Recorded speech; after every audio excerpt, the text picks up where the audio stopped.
The first miracle that happened to me was a recording of a demonized woman. This is the voice of the woman.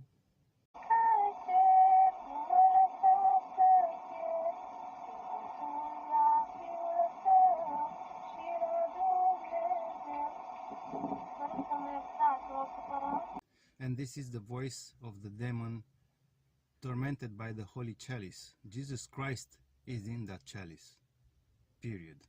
And that's the power of the Holy Liturgy. And if you notice later, a kid is touched by the Holy Chalice and screams the same, meaning he's also demonized.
Mai topit, aoleu, mai nu știi ce puserate cu pesa mea.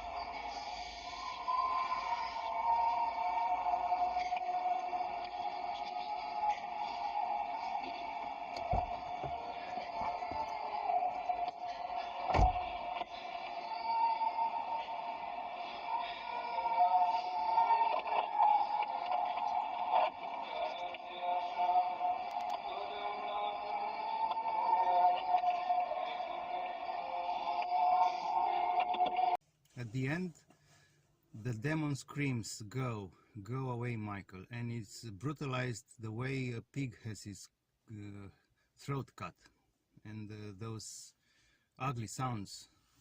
And then that's it. The woman finally is freed by the demon, and she was demonized years prior to that. Pleacă! Pleacă! Pleacă, Mihaile! What did the church do? In more than 3 decades since this miracle happened,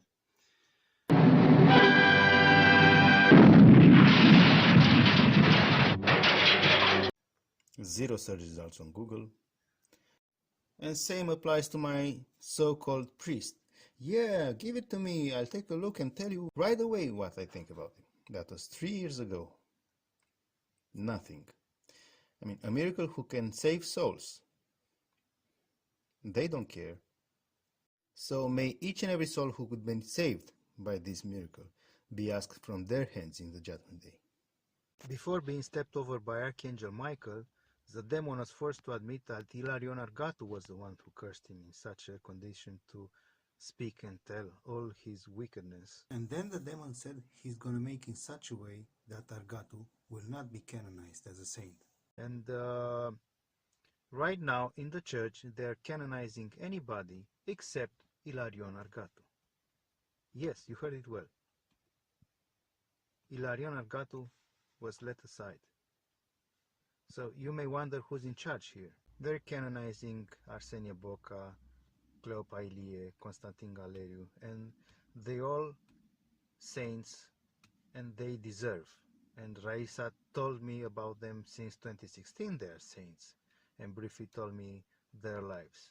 But Ilarion Arcatu, the greatest Romanian exorcist, and a seer of God because he told me things back in '98 that happened to me now, was let aside by the church officials. Regarding this event, '98 I met some nuns from Brâncoven Monastery, and I asked them about Maria Dragomir, and they knew very well about her. They said she moved to a monastery near Brașov that I visited in '99. All nuns knew about her. I didn't met Maria Dragomir personally because she was working in the fields, but for me that was enough. And 7 August 2021, I've been to this Brâncoven monastery. I only met a young nun. I asked her about Maria Dragomir, and she was a direct eyewitness. And I asked her what's her name, and she said Theodora. Well, 7 August is Saint Theodora Day. And that's what drew my attention towards Archangel Michael. And late '97 autumn, I haven't been at the church in more than 2 years, and I felt the need to go to a church. And as I reached that church, it was open, there was a ceremony there, I didn't know what it is. And at some point I started crying, Michael, Michael, Michael, and tears started coming out of my eyes, and everybody was looking at me, and I was so embarrassed that I put myself in the knees. I couldn't stop those tears. So all I could do to hide myself, but I couldn't hide, was to put myself on the knees. After half an hour, those tears stopped. Another 10 minutes or so, ceremony was over, and the priest started his speech with these words. Today, when we celebrate the holy archangels Michael and Gabriel, and I was stunned by that. Another time, I was thinking that the holy archangel as very powerful, like a big soldier, like commander of the armies of God, and I was thinking, how big are you? How strong are you? And I wasn't expecting to hear these words in my head. I'm the smallest angel. When I heard this, I felt as if I was melting from within. I couldn't even cry. This is after I failed to reach Cleopa Ilie when he departed. That was early '99, and I told that to only 1 or 2 people in 2016, and I wrote it on Tommy Clark Vietnam veteran testimony. I was teaching everybody about Christ. They were all, I was in an arid place. They were all dressed very strangely, maybe like 2,000 years ago.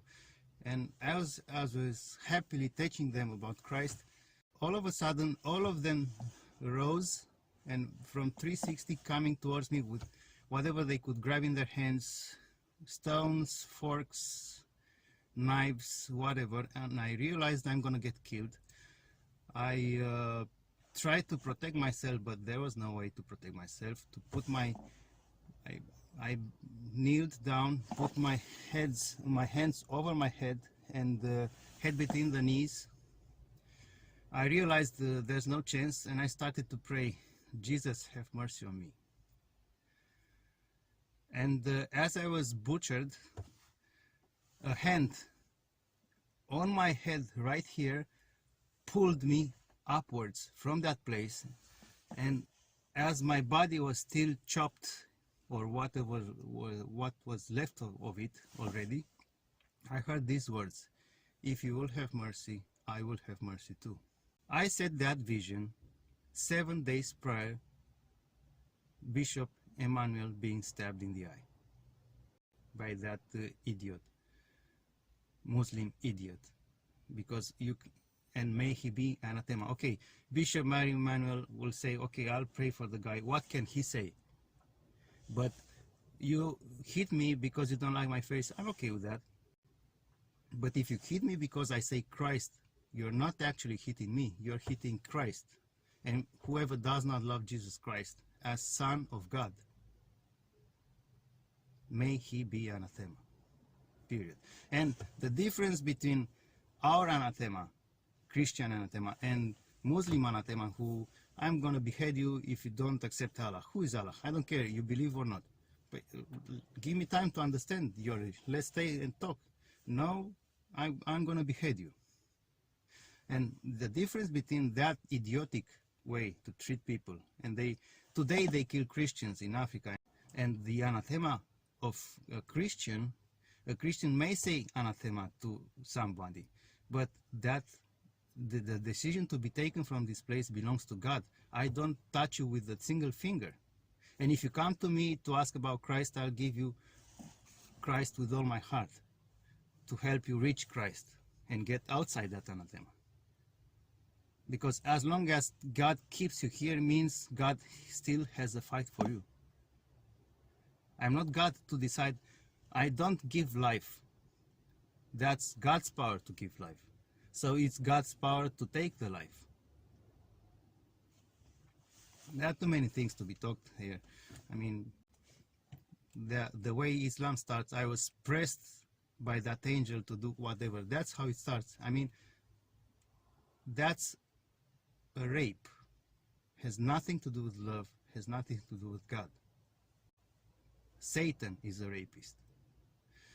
By comparison, Virgin Mary is given the good news by Archangel Gabriel, the free choice and a verifiable miracle in advance that Virgin Mary goes and checks Elizabeth. That's as huge difference as you can get. And speaking about angels, they pray Sodom and Gomorrah destruction. Lot and his wife are told what to do, to run. And Lot runs, but wife disobeys and stays. So now they completely separated forever. Lot among the righteous and his wife in hell forever. So that means husband and wife goes far beyond family and kids. It's about impossible life situations and above all, faith. Impossible life situations means you have some experience. You have to go through things. And a good movie, and can be others, is Wedlock, when a man and a woman are forced to stay together. It even starts bad. I mean, she tries to steal from him, but as time progresses, she realizes who this man is and does everything to steer things straight. He realizes she was trying to steal from him, but love prevails. And at the end, when they are not forced anymore to stay together, they freely decide to remain together forever. So what life experience, what impossible situations, what faith could Muhammad go through with a 5-year-old Aisha who still plays with her dolls, the way Sodom and Gomorrah teaches us what husband and wife should be in order to last forever. Not to mention he dumps her before she reaches 10. Meaning Muhammad never aimed a forever spiritual connection with Aisha. And back to that demonic idiot who stabbed not just Mary Emmanuel, but mainly Christ in the eye, and may he be anathema for that. He apologized to his mom, his family is upset, some Muslim doctor diagnosed him with anger management, but where is a single apology, if not from him directly, then at least from the Muslim community towards the Christian community? I mean, we're talking about the main Christian figure here, a bishop. And this is not Bangladesh, not a Middle Eastern country where these things sadly happen on a daily basis. This is Australia, who invited Muslims in their country, gave them food and shelter and a better place to work and live. And look how they behave. And Australian authorities found this very young man with a gun and released him on good behavior just months prior to this attack. I mean, are they nuts or are they demonic? Or maybe both. Anyway, the apology from the Muslim community will never come. Moreover, Islam spread by the sword. Fallacy. So what? So what? So what? Civilization, yes. The Geneva Convention, chamber music, Susan Sontag. Everything your society has worked so hard to accomplish over the centuries, that's what we aspire to.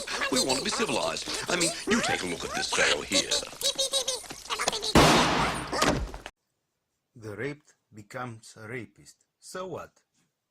I mean, when you spread something by force, you can name that something anything you want, except the only thing that matters: truth.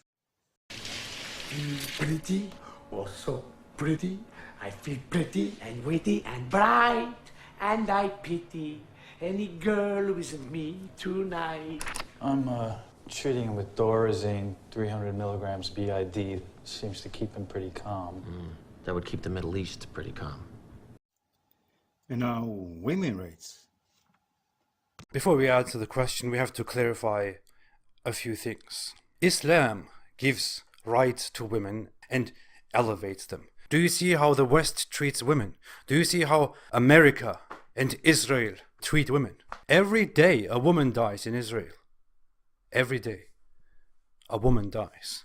Do you see the same thing happening in our ummah? In America they treat women like prostitutes. Women don't know what to do anymore. They have no happiness. They are very sad, depressed. They don't want to live anymore. Secondly, I want to advise that you never listen to the Islamophobes about Islam. No, you listen to the Islamophobes. You go on websites, you go on Google, you go on YouTube, you go on TikTok, you go on Facebook, you go on Twitter, you go on Reddit, you go on Pinterest, you go on PayPal, you go on Pornhub, you go on Venmo, you go on Vimeo. Guys ask a simple question, and after straight to the subject, 2 hours weather forecast for the next 500 years, comes the long-awaited moment of Allah's sparkling brilliance. Do not beat your wives like you beat your slaves. Do not beat your wives like you beat your slaves. And then go have sex with them in the night.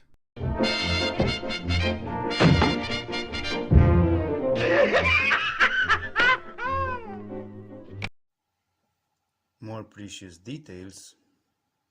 Islam gave women rights when nobody even knew what rights mean. Islam gave women rights when nobody knew what women are. Islam gave women rights when nobody knew what women are.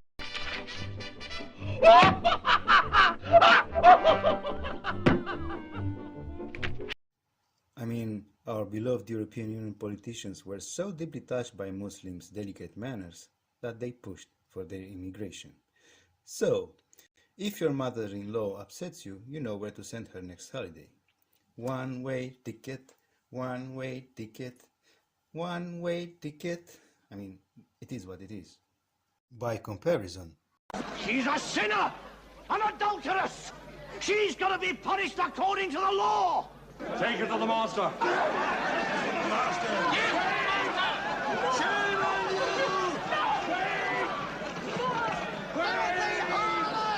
Stone her! Stone her! Master, what shall we do? This woman has been caught in the act of adultery. She should be punished according to the law.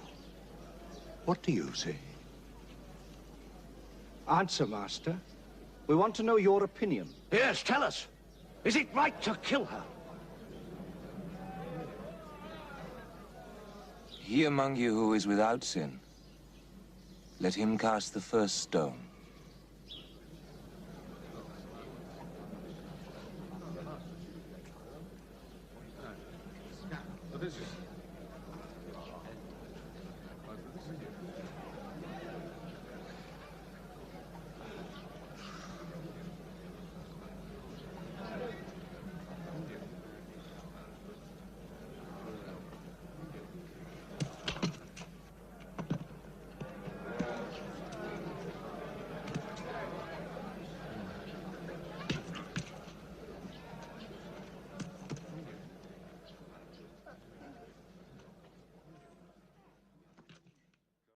So, do they care about the truth? And we know what prophecy means. And we ask any Muslim, what's the prophecy of Muhammad? They will not have an answer. And by the way, they never thought of that. They just call him a prophet. A prophet without a miracle. You know what's his miracle? He flew on a donkey from Mecca to Jerusalem in the dark, during the night. And the donkey was the only witness. They also behead women based on witchcraft accusations. Skipping over how do they formulate those accusations, denying Christ as Son of God is at the core of any witchcraft activity. So they should all behead themselves.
But even in Islam, Jesus says he's going to judge the world. Jesus will judge the world. Jesus comes back. He will come to judge. Only God can judge. What do you mean with judge? Only God can judge. Yes, man. but he's not going to judge. He will come again.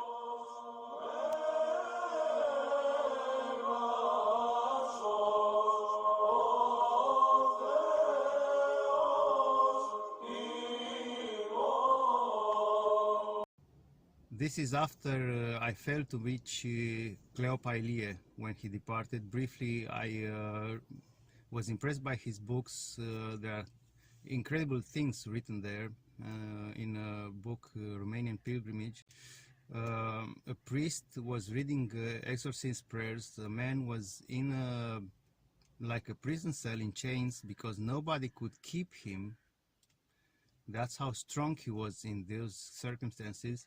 And after the priest finished reading the exorcist prayers, the man was freed, but a horse outside in the church perimeter ran towards a tree, hit himself and killed himself. Another time hens were their heads twisted around and horrible sounds and killed themselves also. It's a surreal and grotesque scene, but these things I saw demonized with my own eyes. Saint Gregory the Capulet, a teenage girl, passed under the saint and went to kiss him. It was as if a hand was shaking her, and the hiss that was coming out from her mouth after she lay down and almost fell unconscious, yet the hiss that was coming was so grotesque, like the wind in a mountain when it's very powerful, and you have the feeling that if it increases even more, will blow in your windows away. That's the hiss that was coming from her. There are 50 men and women in the church at the moment when this happened. They all started to run around the church terrorized, and many of them left the church completely.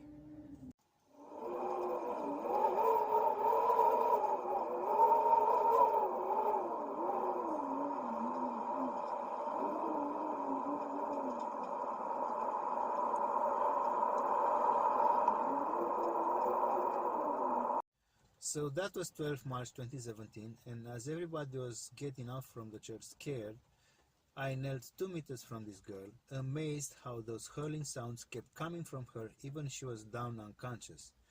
Moments later, her father pulled her from there, and after some 10 minutes after she regained consciousness, a priest insisted to let the girl in the monastery so they could free her from the demon. But her father said, maybe we'll come next summer. And I share it as it happened. Another time, in a vision, a strange looking guy that was moving his fingers like this was sitting next to a beautiful woman. And he wasn't speaking, but I was let known, maybe in my thoughts, that why don't you settle like everybody else for just this? She was beautiful, but she wasn't looking for love, but for something else, you know. And I felt there's something wrong here, and there was a feeling of sadness. Okay, she was beautiful, but there was a feeling of sadness and almost hopelessness, and I felt wrong, and I said, I want to be the fighter of Christ.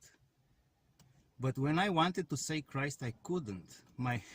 All of a sudden, my neck was blocked, and I felt as if I'm losing air, and I almost fell unconscious. And as I wanted to say Christ, the woman and that strange looking guy disappeared, and the whole place transformed into a burning coal. That also was letting me know how bad I want to crush you, but I am not allowed to. And I wanted to say Christ again I couldn't, and again that feeling of losing breath. And I tried to say any other word, and I could. Cow, brown, hen, pen, and I was wondering, whoa, I can speak any word except Christ. That's the power of Christ. Again, I couldn't say Christ. I tried to make the sign of Holy Cross. Again, I couldn't. So I tried to move the hands anywhere, and I could move them anywhere, but when to make the sign of Holy Cross, again, I couldn't. And I somehow made the sign of Holy Cross with my tongue, and then somehow I was able to make the faintest sign of Holy Cross, then better and better and better. Then I tried to say Christ, and I could, but again, very weak at the start, then better and better and better, Christ, Christ, Christ, Christ, and that's how I freed myself from that place.